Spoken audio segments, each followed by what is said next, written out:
नमस्कार दोस्तों, आज मैं लेके आई हूँ त्र्यंबकेश्वर मंदिर की कथा।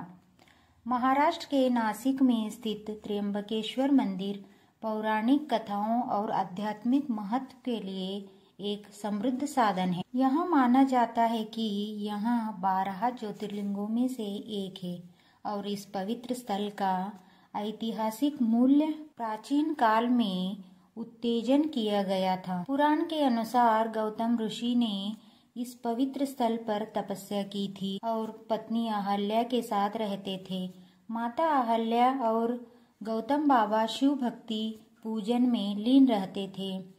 इनके तपस्या भक्ति देखकर क्षेत्र में कई ऐसे ऋषि थे जो गौतम ऋषि से ईर्ष्या करते थे और उन्हें नीचा दिखाने की कोशिश किया करते थे।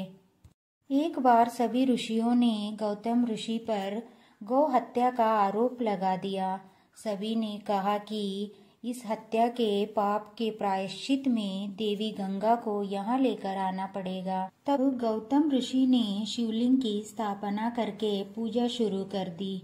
माता अहल्या दिन रात अपने पति गौतम ऋषि के कार्य में साथ देती।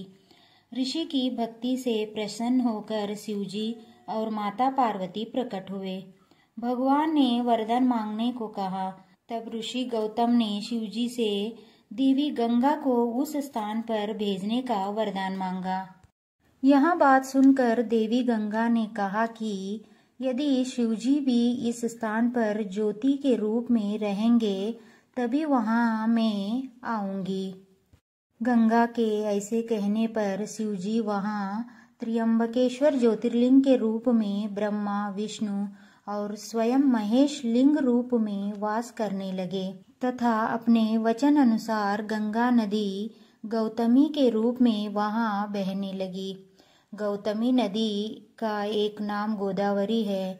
दक्षिण दिशा की गंगा कही जाने वाली नदी गोदावरी का यही उद्गम स्थान है। त्र्यंबकेश्वर ज्योतिर्लिंग के पास 3 पर्वत स्थित है जिन्हें ब्रह्मगिरी, नीलगिरी और गंगा द्वार के नाम से जाना जाता है। यहाँ ब्रह्मा विष्णु और महेश तीनों का प्रतीक एक शिवलिंग है। कहा जाता है यहाँ स्वयं प्रकट हुआ था। रहस्यमय बात यहाँ है कि यहाँ शिवलिंग धीरे धीरे धरती में जा रहा है। यहाँ कलयुग के अंत का संकेत माना जाता है। भगवान शिव ने ज्योतिर्लिंग के रूप में प्रकट होकर गौतम ऋषि को शाप मुक्ति प्रदान कर दिया। भारत और दुनिया भर के श्रद्धालु त्र्यंबकेश्वर जाकर भगवान की कृपा और आशीर्वाद प्राप्त करते हैं। कुंभ मेला का भी महत्वपूर्ण केंद्र है। धार्मिक अनुष्ठान करते हैं। यहाँ 12 साल में एक बार लगने वाला कुंभ मेला का भी महत्वपूर्ण केंद्र है जिसमें करोड़ों लोग आते हैं और गोदावरी नदी के पावन जल में स्नान करते हैं। भारत को समृद्ध धार्मिक धरोहर और सांस्कृतिक विरासत का प्रतीक माना जाता है। यहाँ मंदिर श्रद्धा और आदर का प्रतीक है जो विश्वास और आध्यात्मिकता को निरंतर संजोए रखता है। कुछ शुभ अवसर पर त्योहार, तीर्थ यात्रा और पूजा के लिए विशेष महत्व रखते हैं। महाशिवरात्रि का त्योहार और श्रावण मास के शुभ दिनों में मंदिर परिसर में धार्मिक अनुष्ठान और उत्सव देखते ही बनती है। त्र्यंबकेश्वर मंदिर भक्तों के दिलों में महत्वपूर्ण स्थान रखता है और भक्ति, परंपरा और आध्यात्मिकता की संवेदनाशीलता का प्रतीक है।